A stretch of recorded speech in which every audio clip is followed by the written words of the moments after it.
1965 கல்யாணம் ஆச்சு. சரி மாமா, என்ன கூட என் மாமனார் இந்த மாதிரி தான் தலை தீபாவளிக்கு கூப்பிட்டாரு, போனீங்களான்னு. உப்பு போட்டு சோத்துன்றவன் போவானா? நல்ல ரத்தம் இருக்கிறவன் போவானா? மனுஷன்னா போவானாயா? நீங்க சாப்பிடுங்க மாப்பிள்ள.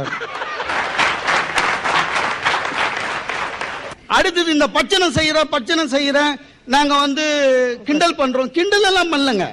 நீங்க நல்லா செஞ்சீங்கன்னா நல்லா இருக்குன்னு கண்டிப்பா சொல்றோம், சும்மா சொல்லக்கூடாது.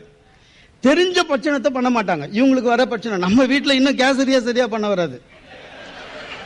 தீபாவளிக்கு சிவப்பா தட்டுல ஒண்ணு எடுத்துட்டு கையில கொடுத்து சாப்பிடுங்க. என்னது இதுன்னு அதுக்கு அவ பேர் சொல்றா, மஷ்ரூம் கீ அல்வா. என்ன மஷ்ரூம், என்ன கீ, என்ன அல்வா, சிவப்பா இருக்கே, என்னமா இதுன்னு. இல்ல டிவியில காமிச்சாங்க. இந்த டிவி